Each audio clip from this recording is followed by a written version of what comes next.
Bienvenidos sean todos a esta segunda sesión de Encuentro con Expertos, en donde estamos viendo estrategias clínicas para el uso de antidepresivos. En esta segunda sesión vamos a evaluar la charla Estrategias efectivas para la titulación y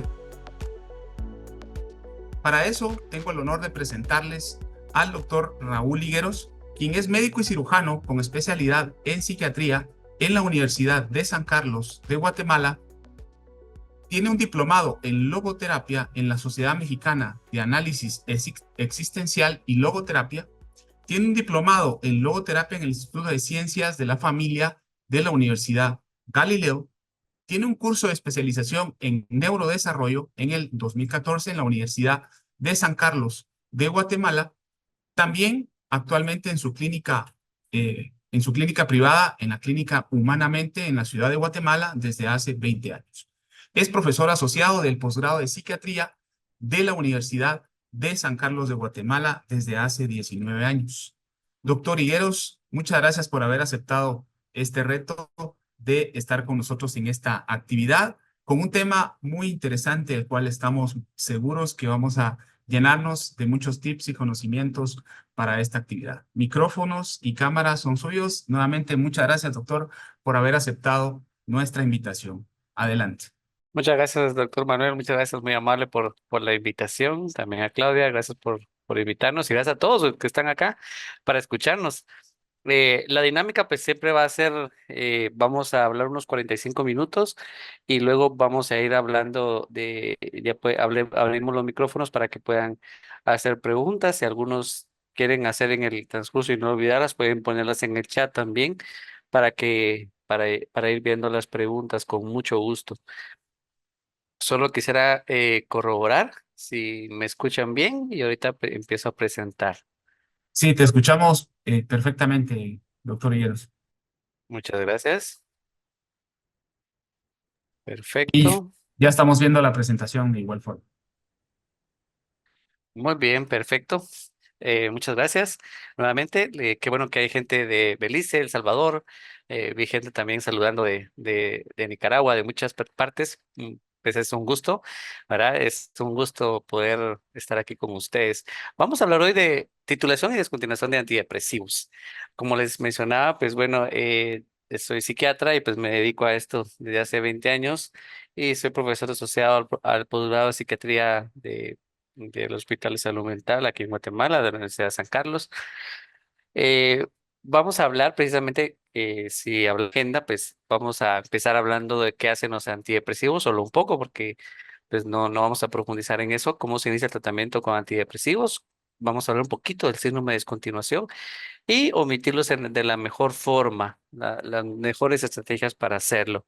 Entonces vamos a hablar de todo el conocimiento que tenemos que tener para hacer bien todo esto. Así que empezamos.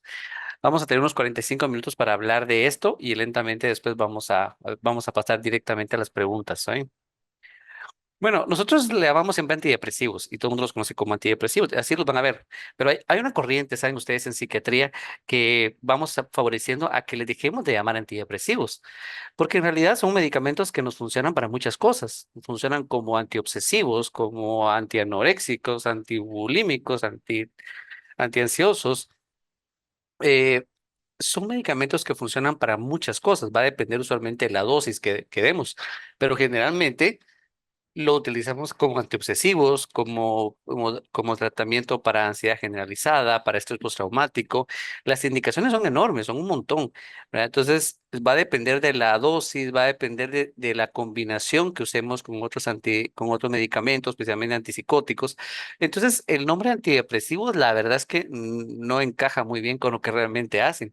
Por eso algunos prefieren llamarlos serotoninérgicos para tener, por ejemplo, en el caso de los serotoninérgicos o noradrenérgicos o duales, ¿verdad? Como muchos prefieren llamarles. La idea de esto es porque lo podemos usar para una variedad de cosas que son, pero de todas maneras siempre terminamos actuando ya sea en serotonina, noradrenalina o dopamina. Entonces podemos utilizarlos en muchas cosas. Y el término de antidepresivos realmente no hace un buen uso del nombre de lo que realmente están haciendo. Y llamamos antidepresivos a un montón de medicamentos que son a veces incluso muy diferentes en su forma de actuar. Entonces, siempre ha habido una corriente en psiquiatría en los últimos años de tratar de promover que la gente no, o que en los libros aparezca como un hombre, el hombre más correcto, ¿verdad? Aquí en la presentación, por solamente por hacer el ejercicio, les voy a hablar mucho más de serotonérgicos o noradrenérgicos, solo por cambiar un poquito el estilo de no llamarles antidepresivos. Por supuesto que el nombre que más se usan es antidepresivos, pero solo para que quitarnos un poco la idea de qué es lo que de que no son solamente solo antidepresivos, sino son medicamentos que en el caso de los serotoninérgicos, pues lo que hacen es inhibir la recaptura de serotonina. Y eso lo podemos utilizar para ansiedad, para depresión, para obsesiones, para un montón de cosas, para un estrés postraumático. Y que son entidades que a pesar de que puedan tener ansiedad o tristeza, tienen una psicopatología diferente. Entonces, es importante para nosotros siempre, cuando hablamos de esto, hablar que pues, si hablamos de antidepresivos son un montón y que es difícil porque son es muy grande. ¿Verdad? Es muy grande todas estas categorías, pero entonces hoy vamos a hablar principalmente de los serotoninérgicos y de los duales, porque son los que más nos van a interesar. Vamos a sacar algunos otros, porque estos son también los más fáciles de utilizar, los más seguros, los más limpios y también con un buen nivel de eficacia. Entonces, vamos a empezar hablando pues de cómo tomarlos, cuál es la forma adecuada que le debemos decir a los pacientes. Y lo primero que debemos decir a los pacientes es que generalmente se deben de tomar a la misma hora, ¿verdad? Casi todos los dejamos siempre en la mañana. Es muy raro que los dejemos en la tarde o en la noche, porque la mayoría de veces quitan el sueño. Entonces, promovemos que lo dejemos en la mañana, pero sí hay gente que les da sueño y entonces lo promovemos en la tarde. Pero es una minoría, ¿verdad? Y la mayoría de veces también insistimos con el paciente que es como cualquier otro medicamento que utilizamos los médicos, no funciona si lo alterna, si lo toma de vez en cuando, si solo que hoy me siento mal lo tomo, no. Funciona solo si lo tomo todos los días, si soy constante en la dosis, ¿verdad? Y que si, por ejemplo, la dosis se me olvidó, pues no se repone al día siguiente, o sea, la omito. Por ejemplo, si lo estoy tomando después del desayuno, llego a mediodía y luego ahí, pues ya no me la tomé, la omito, la dejo al día siguiente. El consumo de alcohol es algo que nos preguntan todos los pacientes y seguro a ustedes se los van a preguntar, pero mire, doctor, ¿puedo tomar alcohol cuando tomo estos antidepresivos? La verdad es que sí, no le va a pasar nada, no se va a morir. Lo que pasa es que se pueden poner alcoholizados muy rápido, les puede eh, pegar muy duro el alcohol y por eso promovemos que el paciente lo sepa o que tome solo una copa o un trago y ahí lo deje, ¿verdad? Porque se puede poner muy alcoholizado con con muy poco alcohol. Entonces promovemos. La idea esta de que los pacientes o la gente se moría combinando esto con con los antidepresivos, o sea, el alcohol, es una idea que surgió realmente saben ustedes, que tanto en las películas como muchos artistas que se murieron eh, muchos de ellos intoxicados, principalmente en los años 80, en las notas de prensa decían estaba tomando antidepresivos y tomó alcohol, dando la impresión de que si uno tomaba alcohol y tomaba estos antidepresivos era un casi un sinónimo de muerte. Entonces la gente le da mucho miedo y piensa que la verdad es que no se va a morir, lo único es que le va a pegar muy duro el alcohol y al día siguiente la resaca también no es agradable.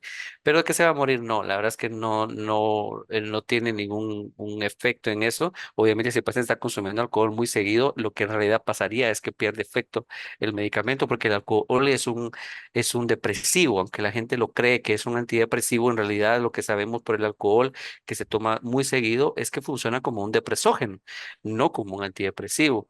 Y cuando uno se lo toma en ese momento sí, porque se siente contento, se siente mejor en el momento de estarlo consumiendo, pero después al dejarlo de consumir y al día siguiente nos sentimos peor. Entonces sabemos que la gente que toma alcohol se deprime más, tiene peor, y que la que está tomando medicamento generalmente empeora la depresión. Entonces sabemos que es buenísima idea bajar el alcohol u omitirlo. Y nosotros incluso le decimos a la gente, "Mire, yo aconsejo que no lo tome. Pero si usted insiste en una reunión social, solo si es una reunión social, se puede tomar una copa, una trago. una cerveza, un trago, nada más, uno. Y la mayoría de personas, la verdad es que lo obedecen, pero el mito de que la gente se iba a morir si combinaba era precisamente viene de que muchos artistas que cuando se morían la nota de prensa que sacaban sus representantes decía que pues que consumió alcohol y consumió antidepresivos, ¿verdad? Aunque realmente había consumido un montón de cosas más, pero ahí solo sacaba alcohol y antidepresivos. Entonces, y eran comúnmente antidepresivos tricíclicos, que sí era mucho más arriesgado por tomar mucho más alcohol, ¿verdad? Entonces, pero solo para que lo sepan, ¿verdad? Sí se puede tomar una o dos, y con eso la gran mayoría de pacientes la verdad es que lo entienden. Si alguien está consumiendo alcohol de forma continuada o una persona alcohólica, sí hay que hacerle mucho hincapié en que tiene que bajarlo, ¿verdad?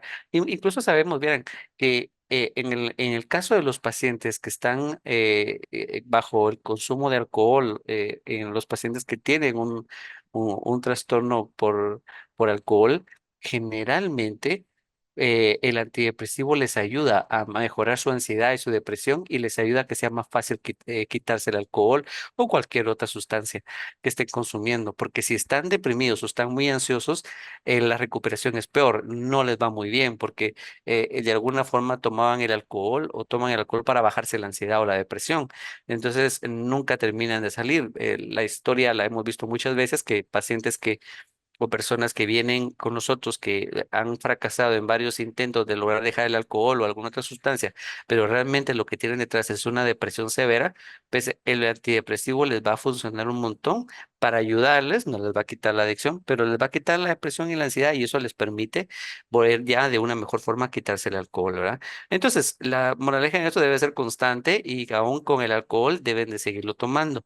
En tal caso, si se pone muy alcoholizado, pues que el día siguiente no lo tome, pero es un día, ¿verdad? Y obviamente tenemos que ser muy claros con esto. Bueno, como no estoy hablando de cómo funcionan, pero quiero sí describirles un par de cosas de cómo usar los medicamentos. Los antidepresivos son medicamentos que nosotros usamos, pues, la verdad es que todos los días, y la cantidad de personas que toman medicamentos, en el caso de los inhibidores selectivos de la recaptura de serotonina, los ISRS, pues la verdad es que son millones en el mundo y tenemos una buena data de cuáles son los efectos más comunes o cuáles son los efectos que en los cuales tendríamos que tener cuidado y cuáles son los que en realidad los pacientes mejor terminan tolerando a comparación de los que anteriores. Lo que hace un antidepresivo y por qué también incluso el hablar de términos solo antidepresivo, pues como les decía, si estamos hablando ahorita aquí estoy poniendo solo los serotoninérgicos, lo que hacen todos estos medicamentos es quitar tristeza o ansiedad excesiva. En realidad no dan felicidad, no son pastillas de felicidad. No, no, las personas no se van a sentir bien, contentas, felices por tomar el medicamento, a pesar de que su vida esté mal. No, lo que van a dejar de sentir, y hay que decírselo claro, y por eso se los indico, porque hay que decírselo claro al paciente, lo que usted va a dejar de sentir es ansiedad, lo que usted va a dejar sentir es tristeza. Ahora, ya ser feliz o estar tranquilo en muchos ambientes, eso es una tarea propia, pero el medicamento no le va a dar felicidad, no le va a dar una felicidad si en ese momento su vida está muy mal. Por supuesto que el medicamento con solo que nos quite una tristeza excesiva, una tristeza profunda, ya nos ayuda un montón. Son solo que ya no tengamos ese nivel de tristeza en el que queremos morirnos o en el que no queremos hacer nada, pero ya nos ayuda un montón. Entonces es importante entender que el medicamento no hace feliz a nadie, ¿verdad? Cuando le decimos a la persona, a veces puede entender como es un antidepresivo, es una pastilla de la felicidad. A veces por eso, aunque el nombre suene muy mal, probablemente decirle un solo enérgico o un medicamento que va a quitar estos síntomas depresivos, lo que hacen es quitar síntomas, pero no es que le den a uno felicidad, en realidad eso no lo hacen. Y si eso pasara, pues sería algo muy malo, pues porque sería que el paciente está pasándose a una hipomanía, una manía, y significa que tenemos que omitir el medicamento y darle algo diferente, ¿no? Entonces, los medicamentos que más en citalopram pues, casi no tenemos en nuestros países ya, y ha ido desapareciendo, pues porque el citalopram, pues prácticamente lo ha ido lo ha ido quitando del mercado, pues porque es un enantiómetro del escitalopram y tiene muy buena afinidad. Generalmente usamos 10 miligramos de entrada, pero si lo queremos hacer conservador, podemos utilizar 5 la primera semana, luego 10 la segunda y pues, esperar a que eso empiece a funcionar. Otras ventajas que tienen estos medicamentos a los antidepresivos cíclicos que usábamos antes era precisamente que tenían mucho efecto secundario, había que titularlo más lento.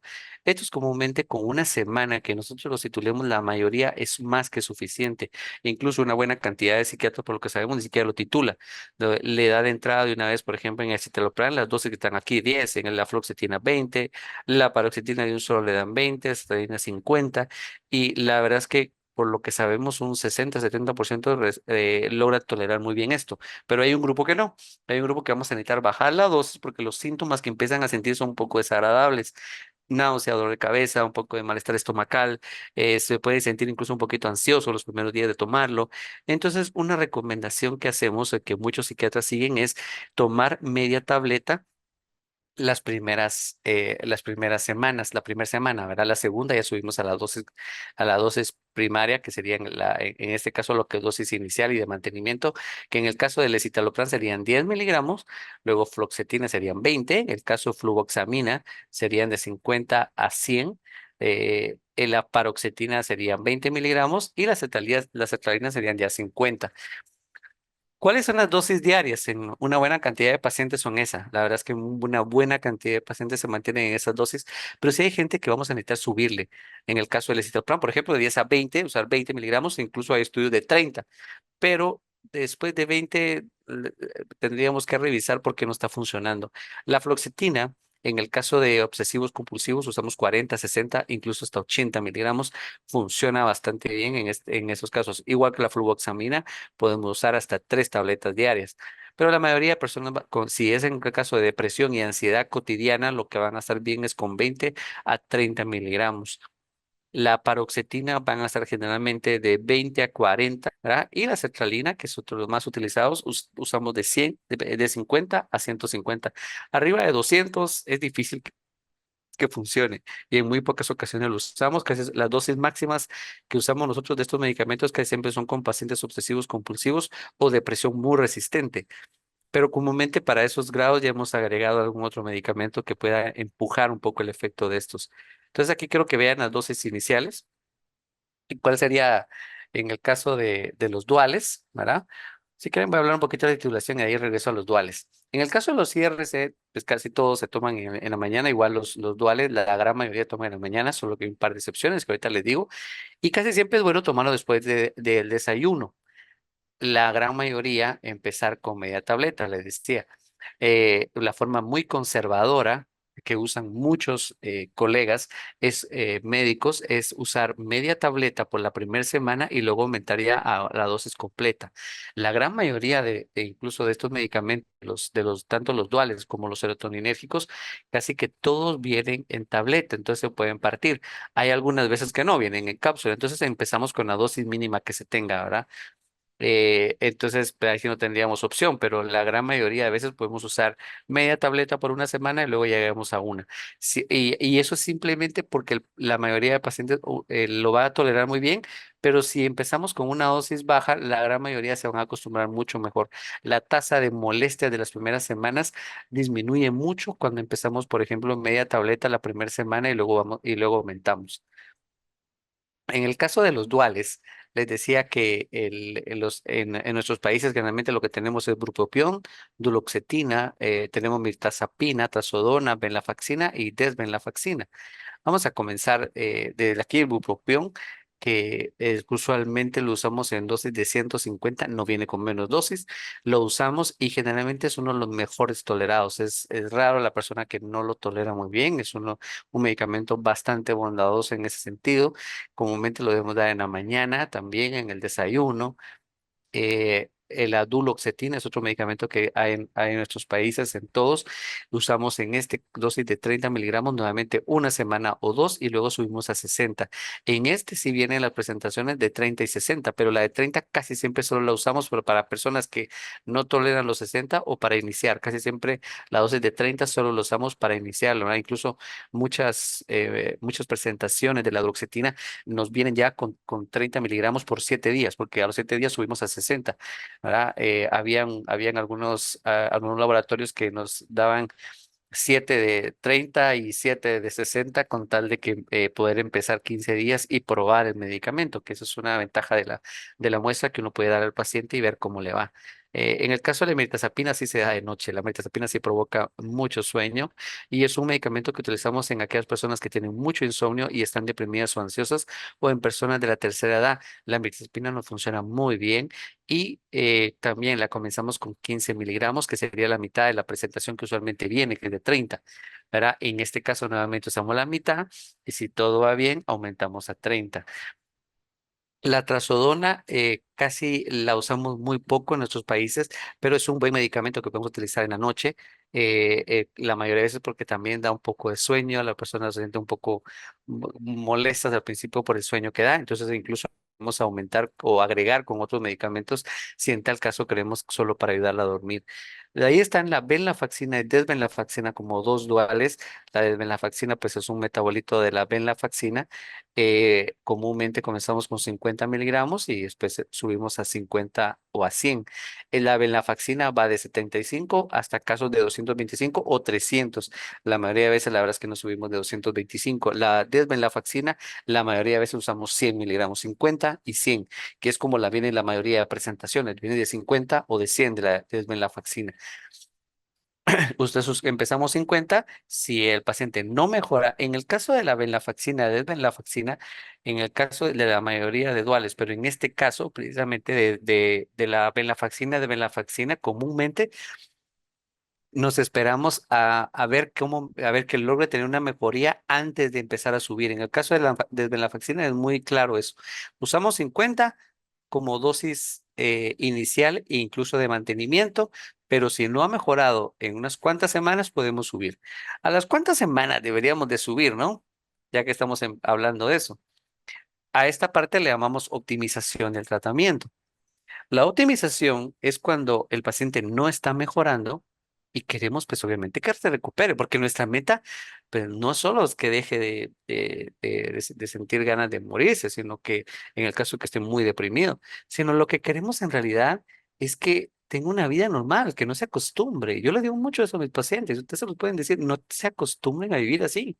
No te acostumbres a vivir que no te quieres levantar y que sientes que nada tiene sentido, que no puedes trabajar, que no puedes concentrarte, o sea, no se acostumbran a decir todo el día tristes. Entonces, esperamos 3 a 4 semanas para ir viendo que el medicamento esté mejorando. Si el paciente está respondiendo, esperamos. Si a la tercera o cuarta semana vemos que los síntomas empeoran o están exactamente igual, podemos aumentar.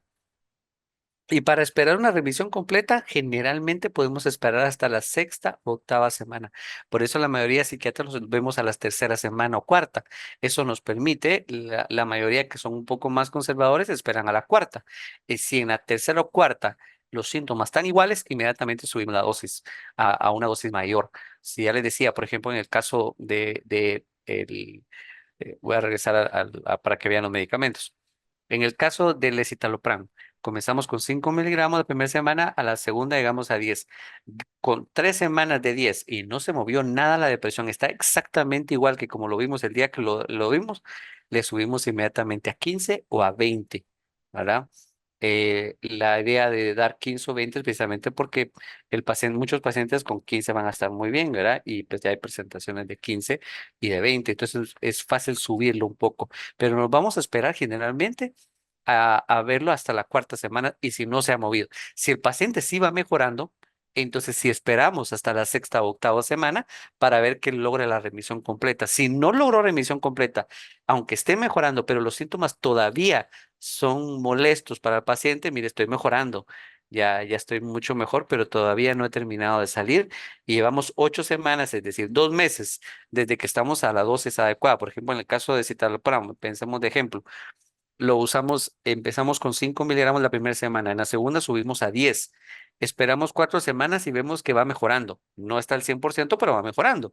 Entonces podemos esperarnos hasta la octava o sexta para decir, si, o esperar que se recupere. Si llegamos a la octava semana y él no se está recuperando de la forma en que nosotros quisiéramos, todavía tiene síntomas residuales, entonces subimos a 15. Si esperamos otras 4 semanas antes de subir a 20 y esperar que realmente se recupere. Si llegáramos a 20 y no se ha recuperado del todo o siguiera igual, pues entonces tenemos que probar otra molécula o hacer combinaciones que hacemos nosotros, ¿verdad? Pero bueno, para fines prácticos, ese es el esquema que siempre utilizamos.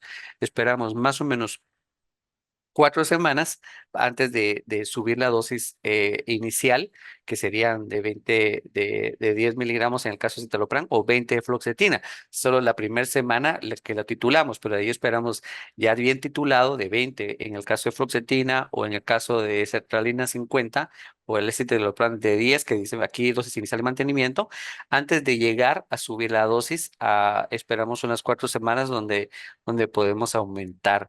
Les decía que el escitalopram podemos aumentarlo hasta 20. En el caso de cetadina lo aumentamos a 100, 150. Comúnmente no llegamos a 200 y 150 no está funcionando y ya esperamos 4 semanas nuevamente. O sea, vaya, vamos como 9 semanas de tratamiento. Generalmente las estadísticas sugiere que una buena cantidad de los pacientes ya han respondido, aunque no se han recuperado totalmente, a las 8 semanas. Si a las 8 semanas no está respondiendo nada y ya cambiamos, y ya estamos en la dosis, pero ya subimos la dosis y ya estamos en máxima, ahí tenemos que cambiar o agregar medicamento, que es lo que nosotros generalmente hacemos. No lo cambiamos, sino primero agregamos un medicamento, o al menos lo cambiaríamos solo si hay mucho efecto secundario, lo cambiamos, ¿verdad? En el caso de, seguimos el mismo protocolo para los medicamentos duales.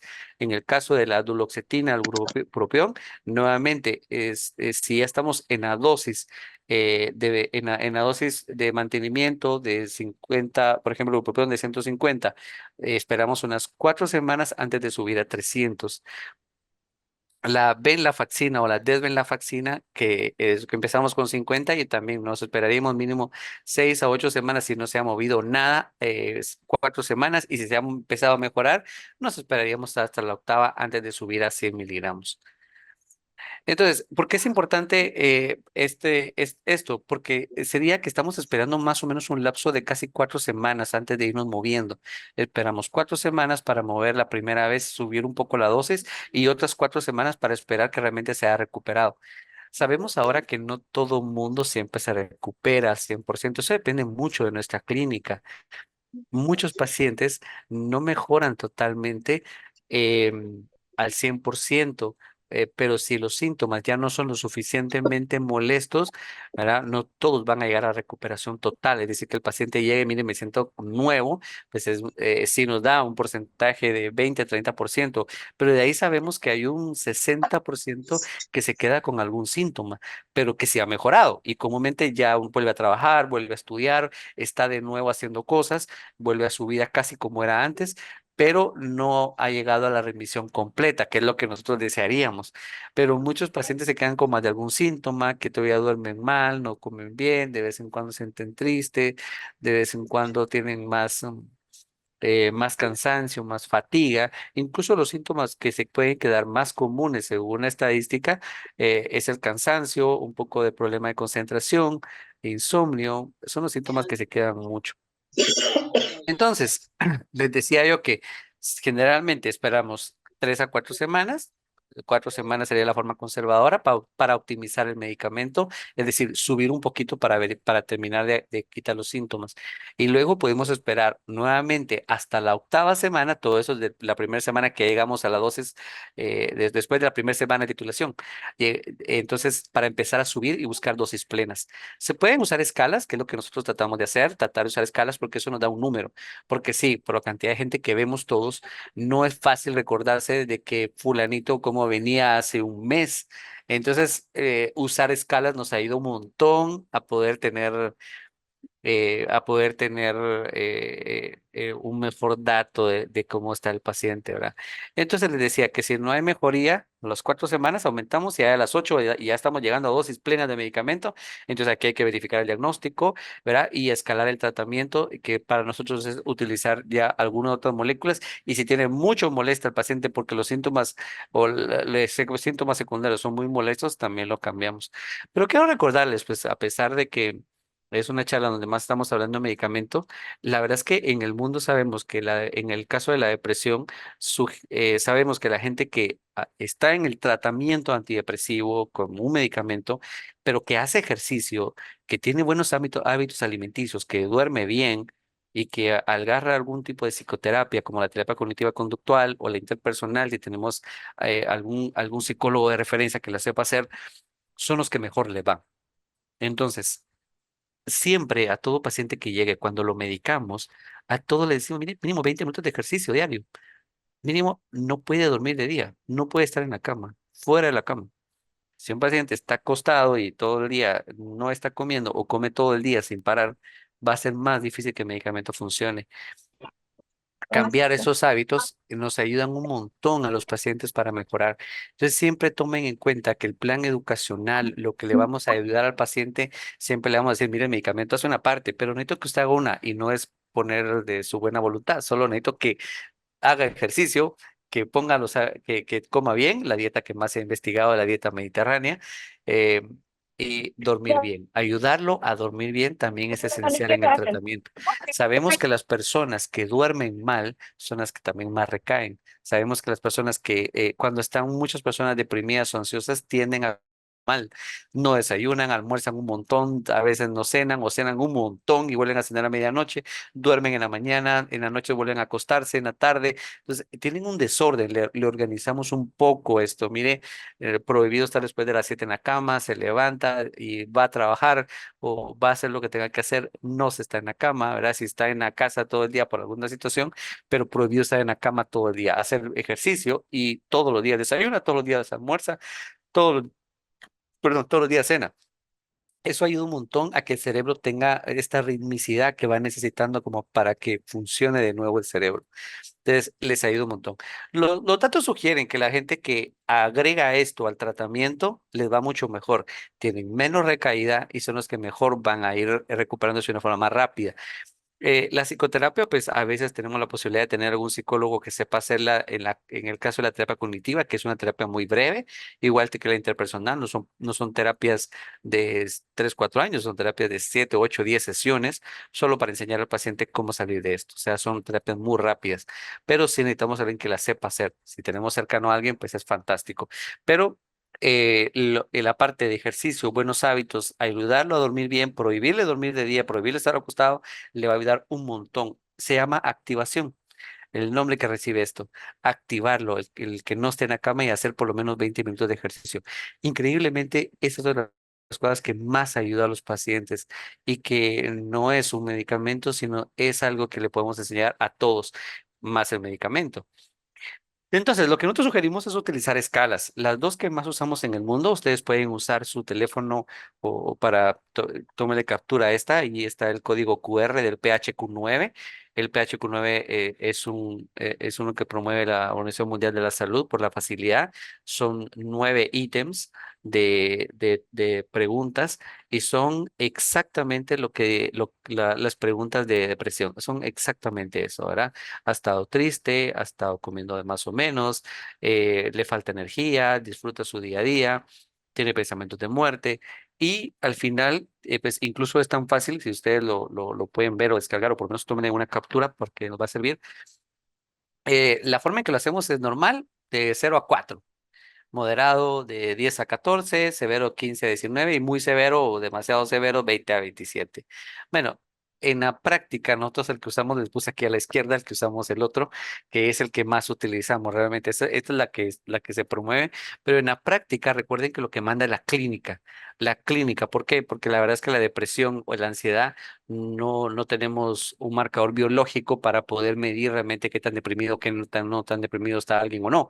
Entonces, estos solo son unos instrumentos en realidad de tamizaje o o son instrumentos como test para poder evaluar si está mejorando o no. Si el paciente la primera vez que lo vi, tuvo 22, por ejemplo, un paciente que vi hoy tenía 10 puntos, pero la primera vez que lo vi tenía 24 en PHQ hace un mes y medio.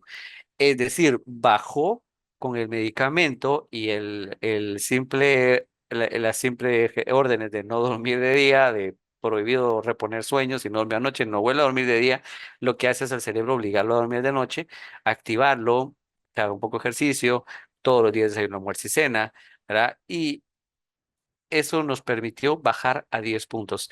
Para nosotros, generalmente, a 10 es, hasta 10 es lo normal, de 10 a 20, pues ya es depresión, pero ahí va a depender de clínica. Arriba de 20, casi todos tienen que estar medicados. Si lo quieren de una forma muy práctica, esa sería la forma en que nosotros lo hacemos en la vida práctica. En pocas palabras, sería como que abajo de 10 el leve, y el leve no, nunca medicamos ni nada, el moderado va a depender de qué más síntomas tenga, de cómo yo lo vea, de qué tan funcional está, pues porque estos test solo son test auxiliares, ayudan, pero no son test de diagnóstico, lamentablemente, ¿verdad? Entonces y se pasan en un minuto, el paciente lo puede llenar en un minuto, es realmente bastante rápido, esa es la ventaja de este tipo de test. Entonces, por ejemplo, pues que yo me acuerde del paciente, pues muchas veces sí me acuerdo muy bien, pero que me acuerde exactamente cómo está y ver ahorita más con clínica, por supuesto, qué tan funcional está, cómo lo ve la familia, cómo se ve él, pero si yo tengo un dato como el PHQ-9 que tenía 24 y ahora tiene 10, pues es obvio que se está mejorando, los síntomas son menores. Entonces eso nos ayuda un montón a mejorarlo. Arriba de 20 siempre lo medicamos cuando es depresión más severa, de 10 a 20 puntos, pues ya lo vamos midiendo. El PHQ-9, úsenlo, promovemos mucho su uso porque es muy sencillo, es muy bonito, es muy entendible para el paciente. Y ahí mismo está el puntaje, ¿verdad? Está en 1, 2, 3 y entonces uno va sumando, no hay forma de perderse, es muy bonito utilizarlo. El otro que pretendo que también usen es el GAD-7, que es uno para ansiedad. Hay muchos de ansiedad, pero estos pues, son los que son gratis y son mucho más sencillos. GAD-7 son 7 preguntas de ansiedad. Arriba de 10 puntos, la de ansiedad debería de ser tratada. ¿Verdad? Este es un test más corto, se le dan cuenta, los dos test son súper cortos, el otro es de 9 y este es de 7. En la clínica, si nosotros queremos ser más acusados, pues usamos unos test un poquito más largos, pero como estamos con poco tiempo, estamos evaluando al paciente y no vamos a perder 20, 30 minutos en una cita para evaluar con test. Estos test son ideales para eso porque nos dan un puntaje, vamos viendo seguimiento y solo se dedica al paciente a veces ni un minuto para llenarlos. Es bien sencillo, son 7 preguntas y el otro es 9. Este es 7, también aquí, también una captura, ustedes pueden ver el el PH, perdón, el código QR para poder descargarlo. Pues, son libres, son test que se promueve también, están en cientos de sitios en internet, así que no pasa nada. Yo escogí uno y ese fue el que les mandé para poder verlo. Abajo de 10 no debería, y de 10 a 15 pues ya debería ser clínica, pero arriba de 15 sí es mejor medicarlo también, en el caso de ansiedad. Y quiero que recuerden algo, la gran mayoría de pacientes que están deprimidos llegan con ansiedad. La mayoría de pacientes ansiosos llegan con un poco de depresión. Las dos enfermedades son un poco de la mano, solo tratamos de verificar, en el caso de nosotros verificamos cuál comenzó primero, si comenzó esto con tristeza, con ansiedad, eso nos da un poquito de mejor idea. Casi nosotros por estándar le pasamos los dos test a todos, es decir, ansiedad y depresión a todos, porque nos vamos midiendo. Algunos pacientes mejoraron un montón la ansiedad, aunque no hayan mejorado necesariamente la depresión. Entonces, eso nos da un buen chance, ¿no? De ir viendo cómo mejoran. Algunas características de los ISRS que quiero mencionarles y que tal vez ya lo vieron la vez pasada, pero por ejemplo, en el caso del escitalopram, que es de los que más vemos, más tenemos y que más se vende en otros países, es un de los más selectivos para inhibición de la recaptura de serotonina. Tiene un perfil bastante seguro, pocos pacientes se quejan de efectos secundarios, pero sí, por supuesto, los hay. Fluoxetina tiene una vida media más larga, por lo cual es un apresivo que nos cuesta cambiar a veces, pero también generalmente es muy bien tolerado. La fluvoxamina, con otros casi siempre lo hacemos más en trastorno obsesivo compulsivo, pero algunos pacientes tenemos que empezar lento porque algunos empiezan con mucha náusea y entonces eso nos baja la probabilidad de usarlo en depresiones corrientes, pero casi siempre lo usamos más, o el nicho que usamos la fluvoxamina, aparte de depresiones, también lo usamos mucho más nosotros en trastorno obsesivo compulsivo. La paroxetina es de los que más abandonan las personas. La verdad es que comúnmente por efectos adversos, la mayoría es que sienten un poco de sueño y otra buena cantidad tienen disfunción sexual. Es el que de los ISRS es el que más causa disfunción sexual, ya sea no puede tener problemas de erección, pérdida del orgasmo, falta de deseo. Entonces, son molestos, ¿verdad? No es agradable tomar medicamentos, tanto en hombres como en mujeres. Em, todos los medicamentos lo provocan, algunos menos que otros, pero los ISRS todos lo provocan. La progesterona lo provoca más. La sertralina pues también tiene una muy buena tolerancia. La verdad es que esa es la gran ventaja de todos estos, que la gran mayoría tienen muy buena tolerancia a ellos, ¿verdad? Y otra ventaja es que la dosis letal de ellos es altísima. Entonces el paciente, aunque si quisiera suicidar con esto, no lo va a lograr. O sea, puede tomarse una caja completa o dos y la verdad es que solo le va a pasar un dolor de cabeza horrible y va a pasar en el hospital un día por vigilando, pero de estos la dosis letal en algunas es exageradamente alta, entonces son súper seguros, no como los antidepresivos cíclicos, que en el caso de la imipramina o la clomipramina, pues el paciente se podía suicidar con los mismos medicamentos que uno le daba. Con estos no, la verdad es que tenemos esa gran ventaja también. Eh, los efectos que pues, deben de conocer, aunque sean pocos, el síndrome serotoninérgico, que es muy poco frecuente. La verdad es que uno vea que, por ejemplo, en Guatemala, que sabemos que pasa uno cada 2, 3, 4 años, para la cantidad de gente que lo toma es demasiado poco, pero sí puede pasar. Generalmente hay temblor, hay temblores en el cuerpo, el paciente tiende comúnmente a tener fiebre. ¿Verdad? Hay confusión, ¿verdad? Un estado confusional, pueden haber alucinaciones y son efectos muy rápidos.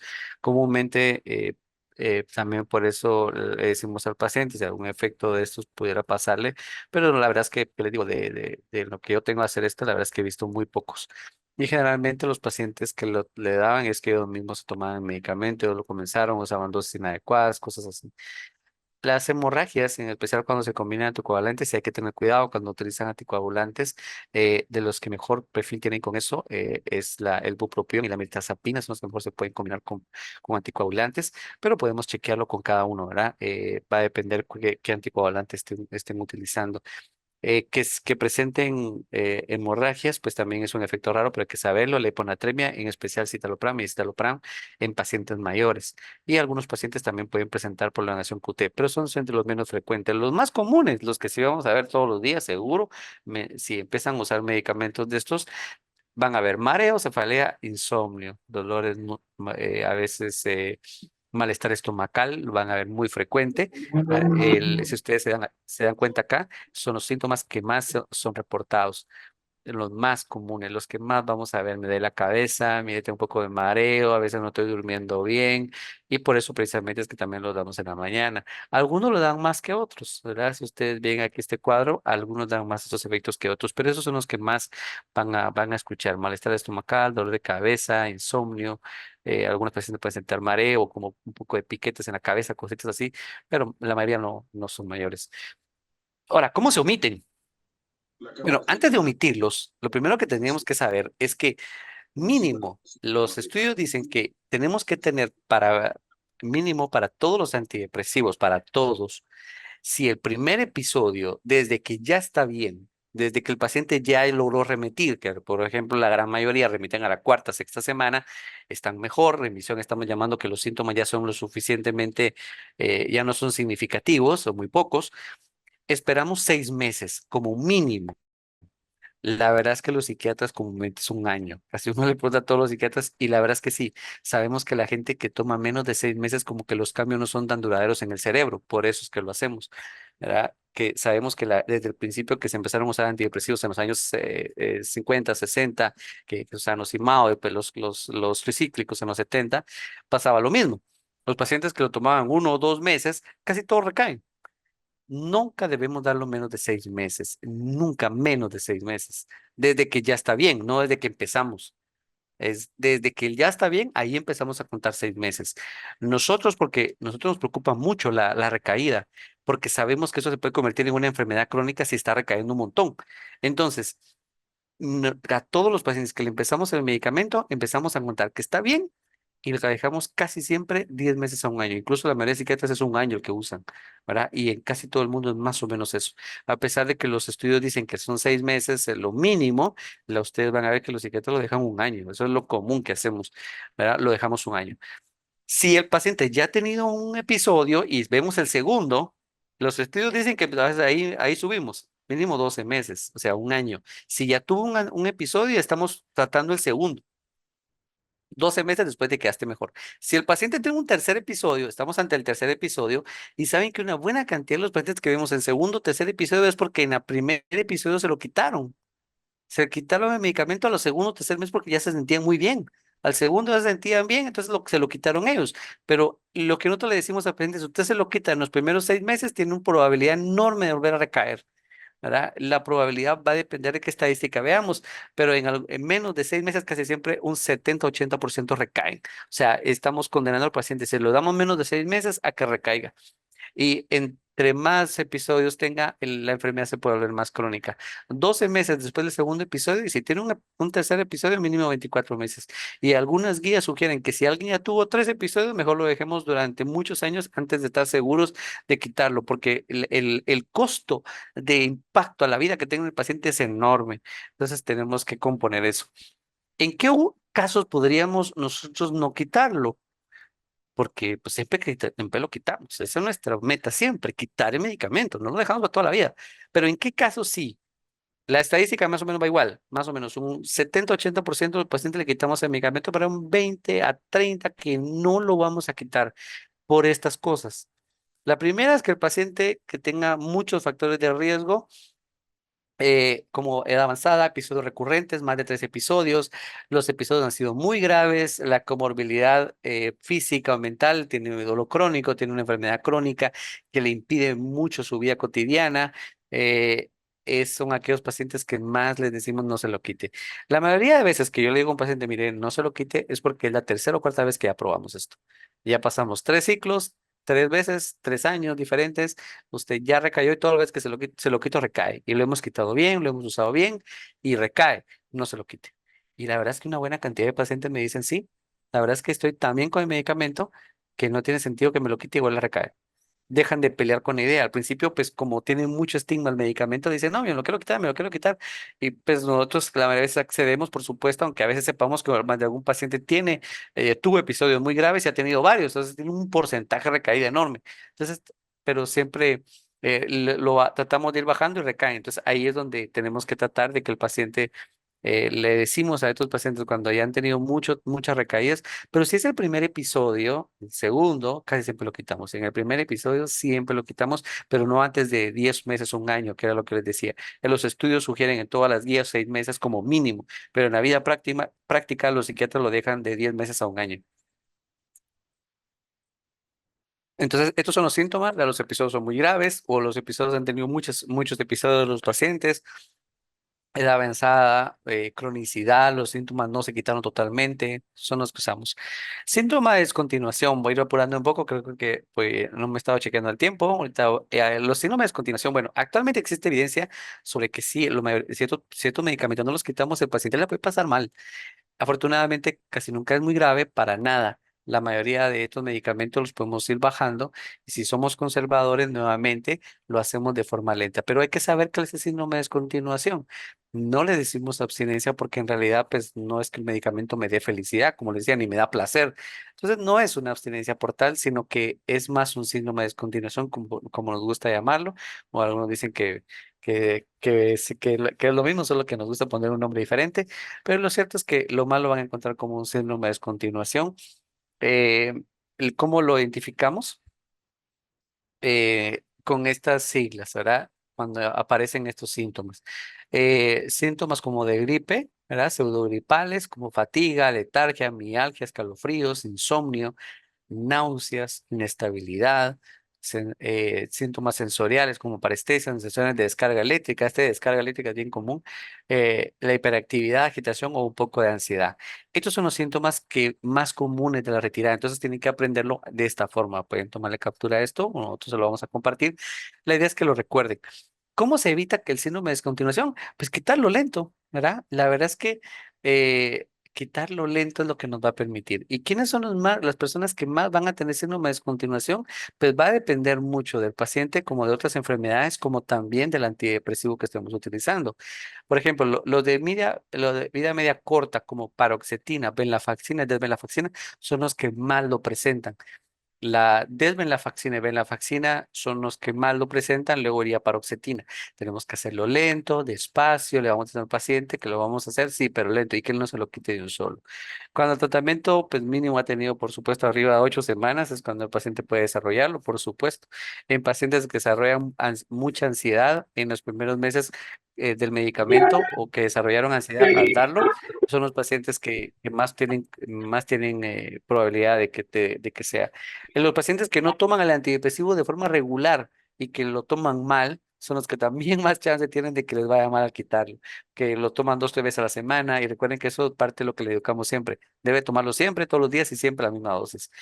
En pacientes que toman otros fármacos, que actúan en el sistema nervioso central, aquellos pacientes polimedicados que toman anticonvulsivantes o que toman algún medicamento antiparkinsoniano, algún medicamento para demencia, o sea, aquellos pacientes que más medicados están y principalmente medicamentos que actúan también en el cerebro son los que más lo tienen, ¿verdad? Y por supuesto aquellos que ya lo experimentaron más de alguna ocasión. Entonces, la forma de evitar el síndrome es bajarlo lento. ¿Verdad? Y comúnmente, para ser honesto, pongo esta aquí en grande porque comúnmente lo que a nosotros más nos preocupa es la recaída, porque la mayoría de veces si lo hacemos lento no vamos a tener mucho síndrome de descontinuación que nosotros provoquemos directamente, sino que el paciente a veces porque se lo quitó. Pero la baja adherencia al medicamento es lo que hace que más el paciente falle en su terapéutica, el paciente no mejora porque no lo toma bien, o lo toma bien el primer mes o el segundo. Y a todos nos pasa. Ayer vi a una paciente que la verdad es que estaba muy bien y pues pasó algo esta semana en su casa y se puso mal y me dijo, es que viera que solo un medicamento de la noche, ¿verdad? El antidepresivo me lo dejé de tomar. Pues porque mi familia me dijo que era adictivo y entonces me lo dejé de tomar. A los 2 meses se lo quitó. Al primer mes mejoró un montón, el segundo mes lo tomó, pero después le dio miedo y se lo quita, ¿verdad? Ahorita que la veo yo al mes de haber pasado eso, pues me dice que se vuelve a sentir mal. Entonces, la baja adherencia o el tiempo muy corto es lo que más hace que el paciente recaiga, o las dosis muy bajas, dosis muy bajitas de antidepresivo tampoco funcionan. Esto es como todo, tiene que funcionar, pero a una dosis adecuada. Entonces, ¿cómo lo quitamos, no? Reducimos la dosis usualmente de un 20 a un 50% de 1 a 4 semanas. Es una forma muy conservadora la que estoy poniendo acá. La mayoría de psiquiatras comúnmente lo bajan a la mitad durante unos 20 días y lo quitan. Ese es como lo más común que vemos, o unas 2 semanas a la mitad. Pero la forma en que generalmente más se hace es reducir del 25 al 50, ¿verdad? Y esto va de a unas 4 semanas, es decir, un mes. Por ejemplo, cuando hablábamos de fluoxetina de 20 miligramos, pues bajamos a 10 por unos 15 a 20 días. La ventaja de la fluoxetina es que de los que menos da esto porque tiene una vida media muy larga. Entonces, el que menos problemas da para quitarlo es este. Pero sí nos da problema cuando lo que tenemos que quitar y meter otro. Ahí sí nos da problema la fluoxetina. Pero casi siempre el paciente se la puede quitar y nunca le va a dar nada porque tiene un metabolito activo que dura casi 8 o 10 días. Entonces es largo o puede durar hasta más. Una forma práctica es 20 días la mitad de la dosis y luego probar omitirlo. O sea, si para estamos en 10, bajamos a 5. Si estaba en 20, bajamos primero a 10 durante unos 20 días y luego bajamos a 5, otros 10, 15, 20 días y luego lo omitimos. ¿Verdad? El que más complejo nos va a dar va a ser la paroxetina. Hay que hacerlo incluso más lento en paroxetina. En paroxetina la mayoría de psiquiatras lo hacen un mes con la mitad y un mes a veces con un cuarto de la tableta. Porque necesitamos bajarlo. Si en un mes con la dosis usual es 20, lo dejamos a 10 un mes y de ahí un cuarto un mes. La paroxetina y la venlafaxina de vaccina son los que más causan el síndrome de descontinuación. Entonces, bajar la dosis a la más baja disponible y luego incluso podemos alternar durante 20 días o un mes. Porque la venlafaxina de la faxina casi todas las presentaciones son en cápsula, no vienen en tableta, entonces no la podemos seguir partiendo. Entonces, en la venlafaxina y de venlafaxina, lo que usamos generalmente es la dosis más baja. En el caso de venlafaxina 75 y en el caso de la desvenlafaxina son 50. Si usábamos 100, bajamos a 50 y luego empezamos a ir un día sí, un día no durante un mes. No logrará funcionar, algunos psiquiatras lo que hacen es utilizamos fluoxetina, por ejemplo, que es un medicamento medicamento que dura bastante, lo cambiamos a fluoxetina, la desvenlafaxina, cuando el paciente tiene muchos síntomas y lo queremos quitar. Muchos pacientes no se lo quitan por el síndrome de continuación. En el caso de venlafaxina o paroxetina, porque al quitarlo a los 3 4 días se sienten horrible, entonces lo vuelven a tomar. Pero la verdad es que siempre tenemos, si es el primer episodio, tenemos que quitárselo, da igual el segundo. En el tercero ya lo podemos pensar un poco más. Bueno, entonces llegamos a las conclusiones y ahí les voy a hacer yo un par de preguntas. Los medicamentos serotoninérgicos o duales funcionan, ¿verdad? No solo los podemos llamar antidepresivos, sino que tienen un mejor nombre. Se busca la mejoría funcional, es que se recuperen funcionalmente, a pesar eh, de que a veces pueden tener más de algún síntoma residual, que nos gusta quitarlo de todas maneras, pero media vez el paciente vuelve a ser funcional y tenga pocos síntomas o no sean tan molestos, pues lo que nos buscamos es mucho la mejoría funcional. El uso adecuado de medicamentos es esencial para la prevención de recaída, el tiempo y la dosis. Hay que acostumbrar al paciente a que se lo tome siempre bien y darle ese buen plan. Los ISRS, pues la verdad es que en el mundo son los de primera elección por su seguridad, por pocos efectos secundarios o son manejables y porque generalmente pues también el costo no es tan elevado y son medicamentos que casi que pueden alcanzar, todo el mundo los puede conseguir, ¿verdad? Podemos medir mejorías con PHQ-9 o con GAD-7, que se los dejé ahí, ¿verdad? Y una de las cosas que podríamos recordar es siempre es titulen lento y omitan lento. Y eso les va a ahorrar un montón de síntomas al paciente y no se va a asustar con tomarlos, ¿verdad? Que en caso del paciente con ansiedad o con trastorno de pánico, cuando empieza a tomar el medicamento y siente algún síntoma, la verdad es que se siente re mal y siente que se muere, ¿verdad? Entonces hay que en ellos a veces que usarlo muy lento para que él se vaya acostumbrando y no tenga muchos efectos. Bueno, gracias por su atención. Quiero pasarles un pequeño, ahora yo un test y después ya empezamos con las preguntas, ¿les parece?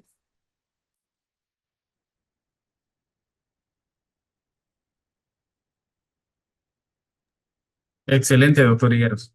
Claro que sí. Muchas gracias, muchas gracias. Es un minuto lo que nos vamos a durar en esto, ¿ven? A ver, pues vamos a hacer la presentación de esto.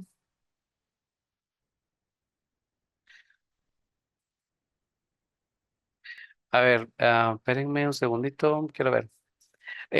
Si se meten al lugar de menti.com y usan el código que está ahí, uy, generalmente nos aparece un código QR, pero creo que hoy me lo salté, no sé cómo pasarlo. Pero bueno, si me hacen favor de meterse a menti.com y cuando entren ahí en su teléfono les va a aparecer que les pide un código, metan el código que aparece en pantalla, se los voy a repetir, es 23 27 40 87.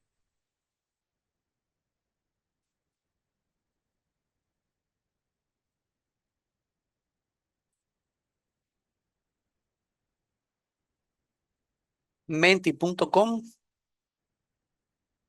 en el navegador y luego cuando aparezca ahí que meta un código, meten el código 23 27 40 87.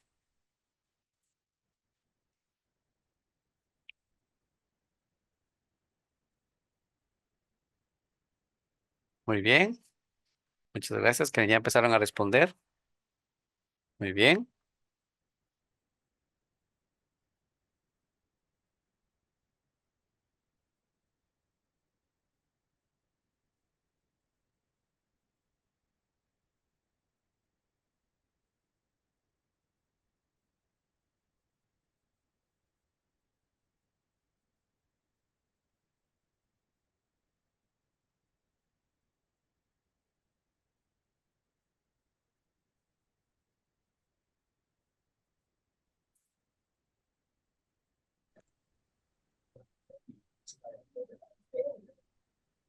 Hola Raulito, buenas noches.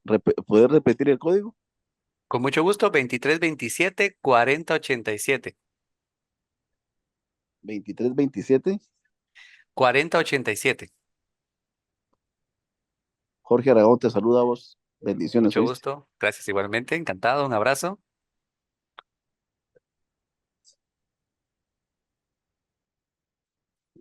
Qué gusto tenerte por acá. Es un gusto. Te mando un fuerte abrazo, igual que a todos. 23 27 40 87.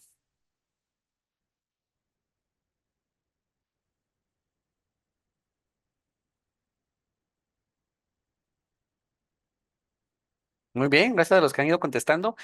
Pues bueno, sí, generalmente podemos iniciar la dosis de media, que es una buena forma de empezarlo, con una semana. A veces algunos utilizan dos, algunos aquí ponen 4 semanas, pues está bien. La verdad es que una forma muy conservadora de hacerlo, pero la mayoría de veces nosotros lo dejamos una semana con media tableta y ahí vamos evaluando si tiene muchos efectos secundarios y a la semana ya llegamos a la dosis inicial y de tratamiento. La primera solo es titulación, pero está muy bien, gracias, ¿verdad? La mayoría lo contestaron muy bien, así que muy bien. Si quieres, vamos a pasar a la siguiente. Si están listos, pasamos a la siguiente.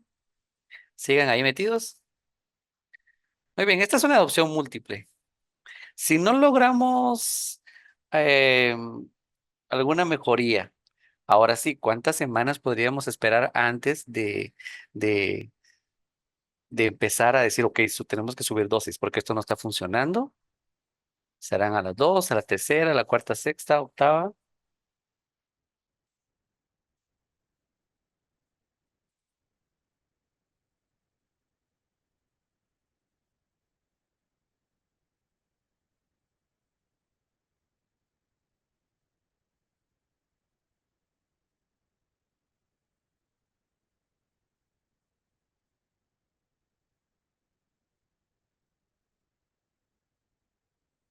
Perfecto.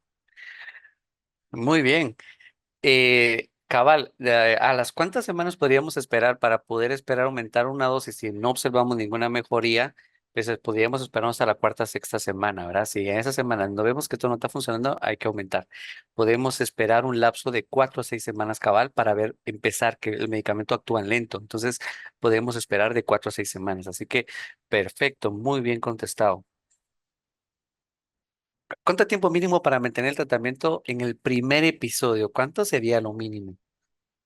Estuvimos hablando de, sé que de varios números, pero les decía lo que recomiendan las guías y lo que hacen los psiquiatras. Pueden poner cualquiera de las dos sin pena.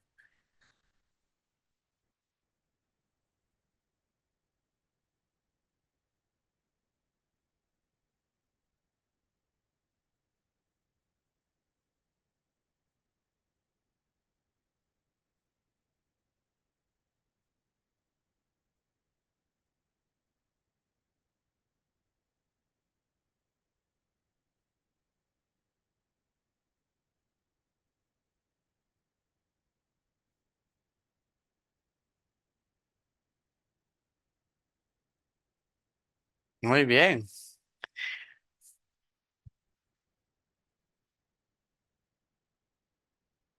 muy bien, perfecto.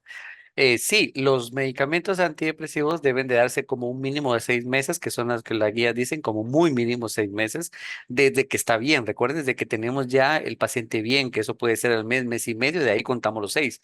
Y, pero en la práctica, la mayoría de psiquiatras vemos que la no recurrencia de estos episodios se dan casi siempre como al año. Entonces, la mayoría de psiquiatras lo dan 10 meses, un año. Un año es lo que la gran mayoría dan, honestamente. Entonces, eso es, estamos muy bien, ¿verdad? Algunos pusieron 6 meses, otros pusieron el año, ¿verdad? Y está muy bien. La verdad es que ese es el promedio, ¿verdad? Menos de 6 meses, nunca. Porque las 6 meses antes, la verdad es que tenemos un porcentaje de recaída enorme. Como que quiero que recuerden que el cerebro no ha tenido el cambio suficiente, menos de 6 meses. Sabemos que por estadística la gran mayoría recaen. Entonces, pero arriba de 6 meses la recaída va disminuyendo el porcentaje de pacientes que recaen. Entonces, por nosotros le damos más o menos un año. Y creo que hay una última por acá. Eh, bueno, ¿cómo se hace el diagnóstico de depresión? Yo se los mencioné, ¿verdad? Sé que es una pregunta más.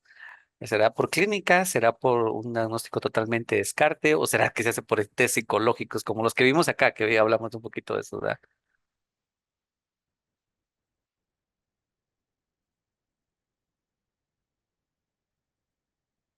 Aquí ya los puse a pensar un poquitín más.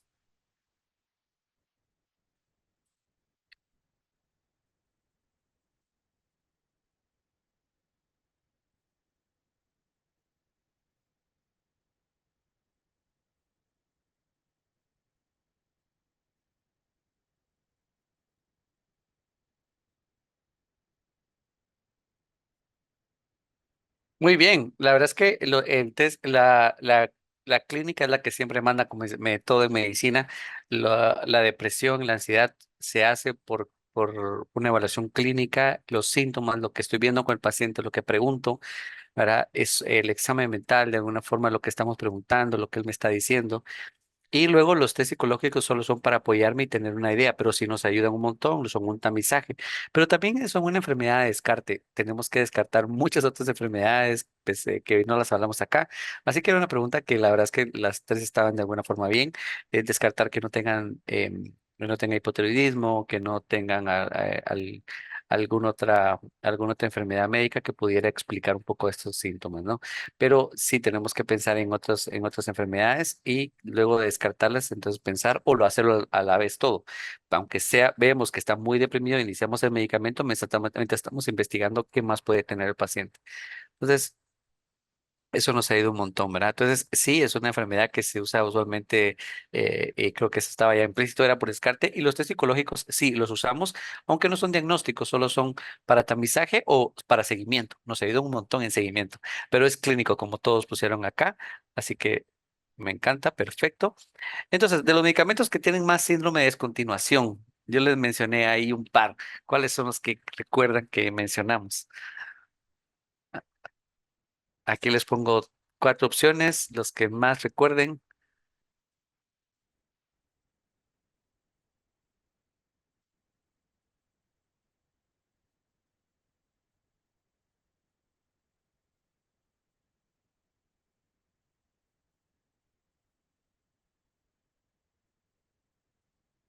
De los ISRS o de los duales, ¿cuáles son los que más provocan eso?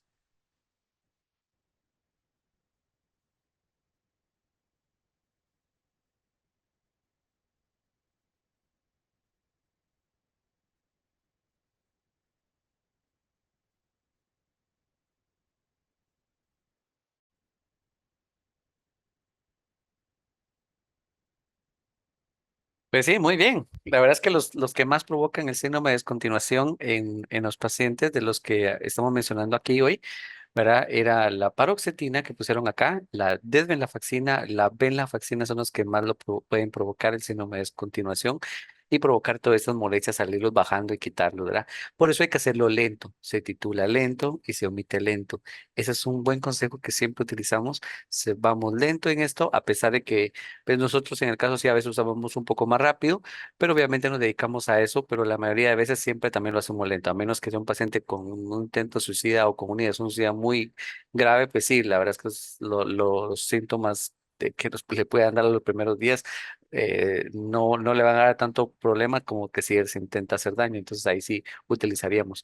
O en el caso de que los subimos o en el caso de que los quitamos, pues también a menos que si por alguna razón tengamos él se lo tengamos que quitar o nosotros le decimos al paciente no se lo quite porque se va a sentir mal si lo hace de un solo. Entonces le decimos cómo. Entonces, de los que estamos mencionando aquí, la desvenlafaxina y la paroxetina son los que mejor, en los que más tenemos que tener cuidado de que no le dé esos síntomas, porque son desagradables, no se van a morir. Afortunadamente no va a pasar nada de eso, pero sí se siente feo tener un dolor de cabeza, tener náuseas, tener toques eléctricos, a veces tener ansiedad, sentirse incómodo, falta de concentración, todos esos síntomas que le decía ahí, ¿verdad? El finish que se recuerdan en el anterior.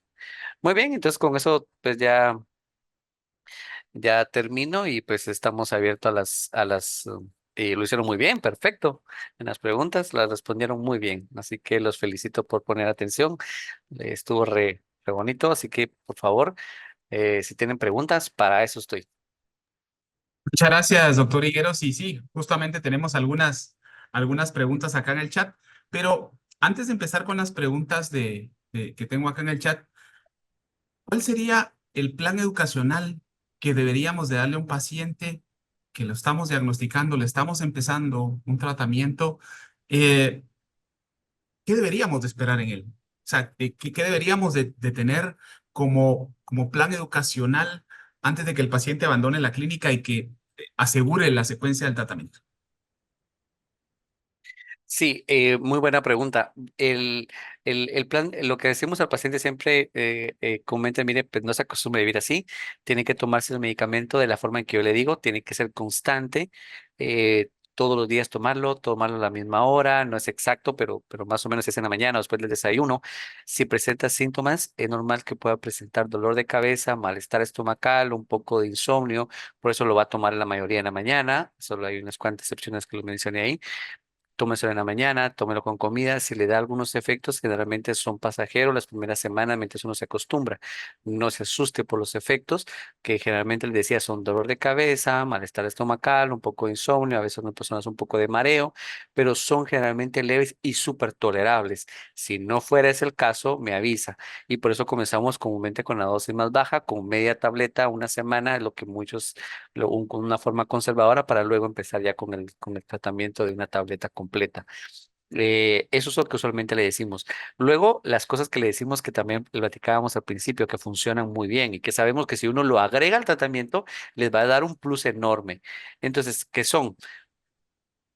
No dormir de día, no estar en la cama, o sea, activarlo, la activación, ayudarlo a dormir bien. Si no está durmiendo bien, utilizar un medicamento, alguna benzodiazepina o usar pregabalina o algún otro medicamentos que usamos para dormir bien o podemos utilizar los medicamentos también como los hipnóticos que también podemos utilizar para ayudarla a dormir. Es decir, si el paciente está durmiendo muy mal, tenemos que componerle eso porque va a ser parte de su mejoría. Muchos pacientes recaen por estos síntomas porque no duermen bien, porque no comen bien. Entonces, comer bien, dormir bien y un poco de ejercicio es parte esencial del tratamiento. ¿Verdad? También siempre decimos que es una enfermedad, no es una elección, no es porque sean personas muy débiles o algo, sino que es una enfermedad y que no es que uno quiera tenerlo, uno no levantó la mano para decir yo quiero tener esto, ¿verdad? Sino es una enfermedad y pues bueno, viene y si nos toca, pues bueno, hay que hacer algo para componerlo y este es el tratamiento que se hace. Perfecto, doctor Higuero, muchas gracias. Recuerden que esta noche estamos en encuentro con expertos, estrategias clínicas para el uso de antidepresivos y el tema de hoy fue estrategias efectivas para titulación y retirada de los antidepresivos. Y empiezo con algunas preguntas que hacen en el chat. En el caso de Vilazodona, ¿cuáles son los candidatos más apropiados para este? Y si de igual forma se sigue el protocolo de semanas de uso y titulación. Sí, con la vilazodona usualmente lo que hacemos empezamos con 20 miligramos luego, y a veces podemos esperarnos a 2 o 3 semanas. El paciente más ideal para eso es aquel paciente que viene con ansiedad y depresión a la vez, que tiene los dos síntomas muy frecuentes, o sea, viene con los dos síntomas, mucha ansiedad, mucha o con depresión, y lo usamos en 20 miligramos y luego nos esperamos a veces hasta 2 o 3 semanas, depende cómo le ha ido con los efectos lo subimos ya a 40, pero debería ser la dosis común, ¿verdad? Perfecto. La siguiente pregunta que está acá, en el caso de la combinación clordiazepóxido más amitriptilina, ¿durante cuánto tiempo se puede utilizar? Bueno, nosotros comúnmente, para ser honestos, y quiero ser bien claro en esto, la verdad es que nosotros no aconsejamos usarla, porque la dosis de amitriptilina para que sea funcional en depresión es más o menos 75 miligramos a 100 y las formulaciones que vienen con desepóxido y amitriptilina traen 12,5. Entonces es una dosis que realmente solo le quita la ansiedad por el clordiazepóxido, pero no le va a quitar la depresión, no funciona como un antidepresivo. No tenemos ningún estudio que funcione como antidepresivo, ¿verdad? Incluso nosotros lo quitamos bastante porque es un medicamento que nos ayuda para bajar ansiedad en muchos pacientes y porque se vende generalmente sin receta, pero nos sirve para un corto plazo para un paciente que puede conseguir medicamento y que se sienta mejor en ansiedad, pero para un tratamiento bien establecido no nos funciona, porque si quisiéramos usar amitriptilina, nosotros usamos 75 a 100 o 150 miligramos, usamos dosis mucho más altas, porque funciona muy bien, pero a la dosis adecuada. Y aquí ahorita generalmente no tenemos amitriptilina a esas dosis, solo la tenemos en una microdosis con clordiazepóxido. Entonces nosotros sugerimos, si el paciente está bien deprimido, con una depresión bien instalada o con mucha ansiedad, preferimos utilizar, va a ser y con menos efectos secundarios, con menos problemas para quitarlo, utilizar un escitalopram, una fluoxetina, una sertralina, son mucho mejores.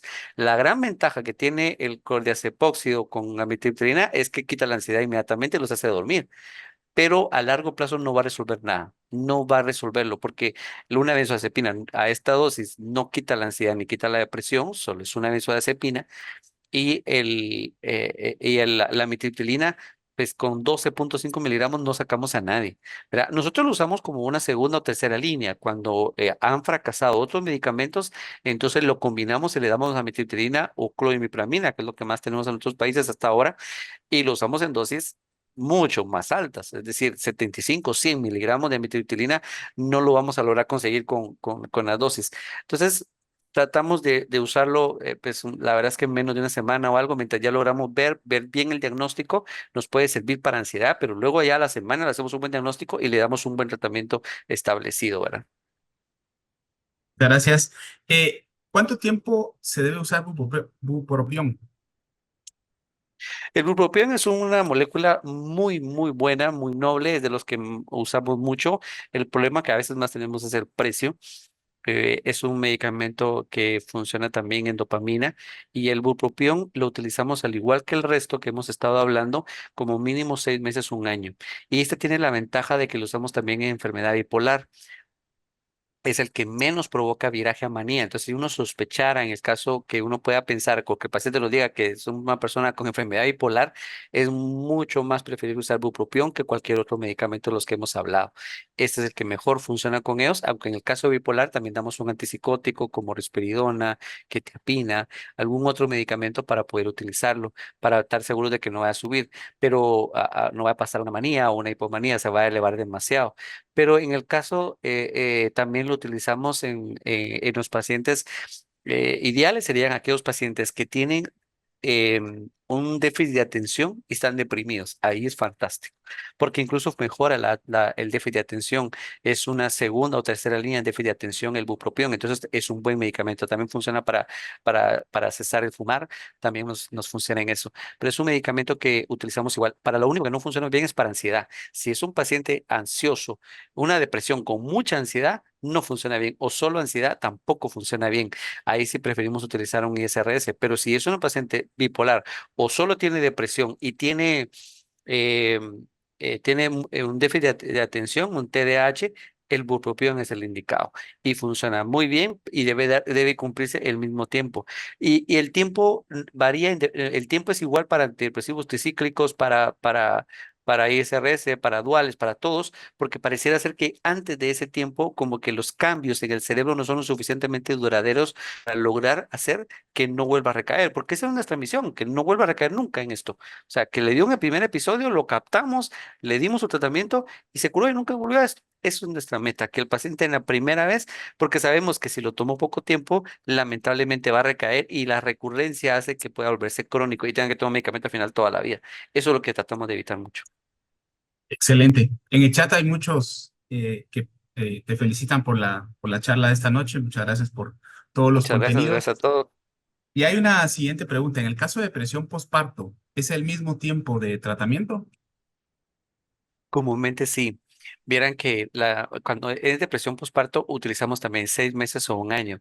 Eh, pero sabemos también que cuando es depresión postparto una buena cantidad podrían ser incluso enfermedad bipolar, que muchos, lo que más comúnmente causa depresión postparto desde el punto de vista psiquiátrico las personas que tienen enfermedad bipolar. Entonces siempre lo tendríamos como una posibilidad diagnóstica, pero si no tiene nada más, solo es una depresión postparto, damos el medicamento.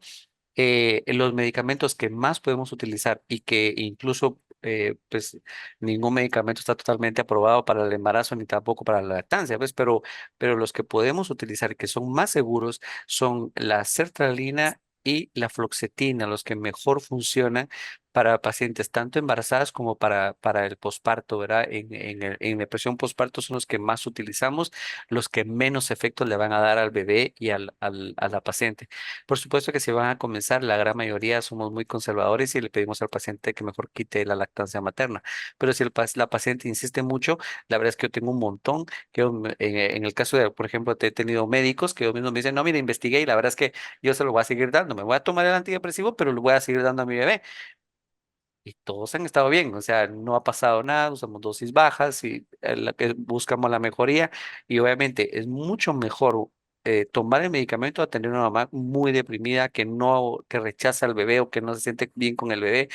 que la está pasando muy mal, ¿verdad? Y debería ser una época feliz y contenta y no pasarla tan mal. Entonces, lo usamos y también lo usamos en toda esa, 6 meses a un año también, ¿verdad? A veces puede variar un poco de pronto, por supuesto, si el paciente mejora demasiado bien, 6, 8 meses y lo quitamos, pero comúnmente tratamos de 6 meses, un año es el número mágico que estamos hablando. Incluso le decía, nosotros somos un año, ¿verdad? Excelente. Acá hay una pregunta. En nuestra realidad económica es frecuente que el paciente no pueda comprar medicamentos originales. ¿Cuál es su opinión de las alternativas de otras marcas y genéricos bioequivalentes? Pues bueno, tiene toda la razón, ¿verdad? Los medicamentos todos nuestros países varían un poco el precio, pero bueno, para los que no son de Guatemala, quiero decir que en Guatemala los medicamentos psiquiátricos han ido aumentando de precio enormemente en los últimos 6, 7 años. Entonces, cada vez antes usábamos más, la prescripción iba más a los originales, pero la verdad es que en los últimos 3, 4 años hemos visto cómo la gran mayoría de psiquiatras ha pasado a medicamentos bioequivalentes porque el costo de veras, recuerden que no es un medicamento que vamos a usar 15, 20 días, no vamos a usar un mes, lo vamos a usar un año. O sea, es un montón, es un presupuesto para el promedio de ingresos que tiene nuestra población. Siempre lo preguntamos, mire, el medicamento más o menos cuesta esto al mes y pues obviamente le decimos, porque no le vamos a dar un medicamento pues que cuesta 1,200 quetzales, que son como $150 o $170 al mes, ¿verdad? Tiene que incluir en su presupuesto durante el resto del año.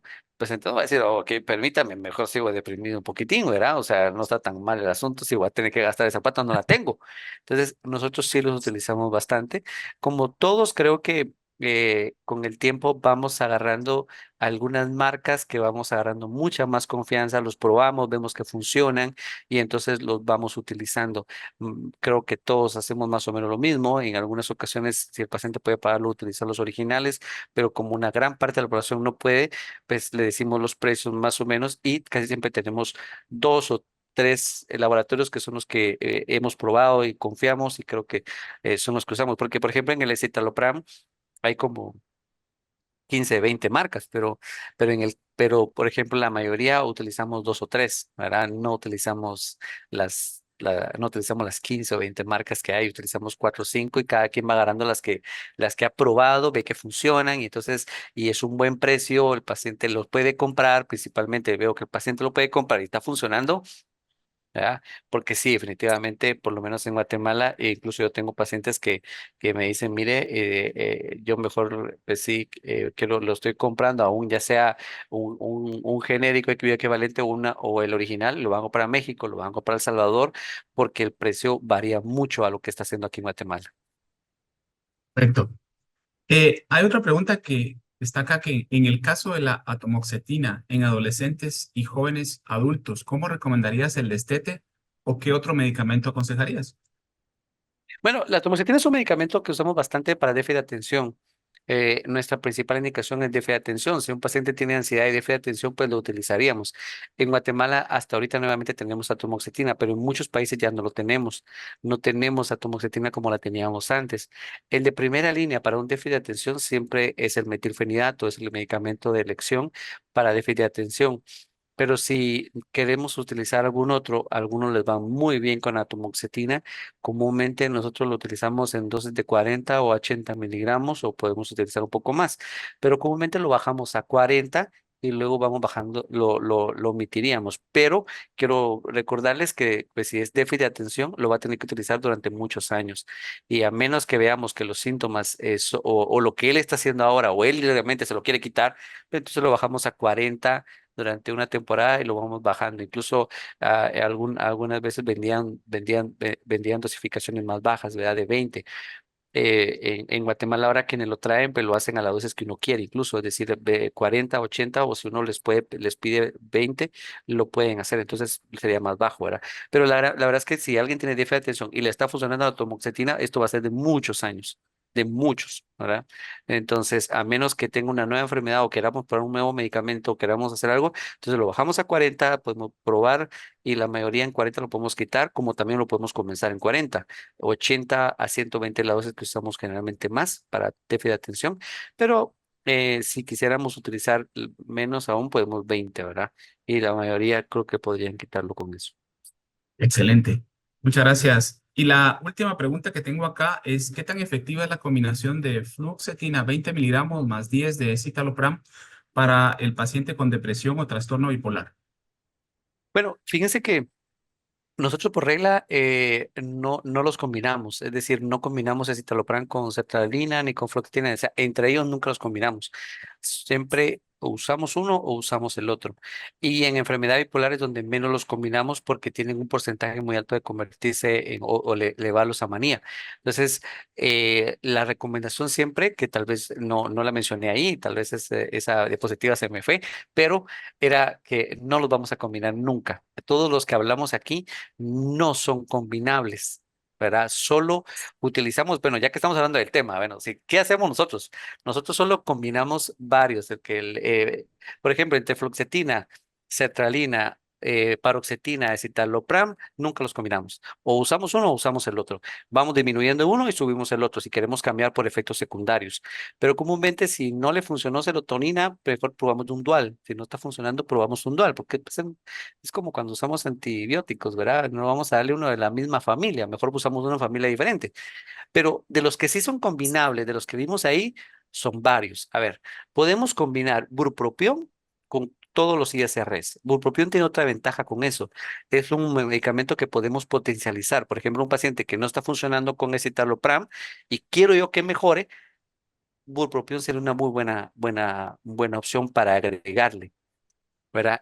Eso comúnmente es, yo les diría la mayoría de veces, pues si el paciente está llegando a ese punto, tal vez sí es buena idea referirlo con el psiquiatra, que pues nosotros somos los que hacemos este tipo de combinaciones y estamos más acostumbrados a hacerlas, ¿verdad? Son bastante seguras, pero es lo que la mayoría, por ejemplo, si no está funcionando escitalopram o fluoxetina, cuando lo mencionó, ahí podríamos agregar bupropión.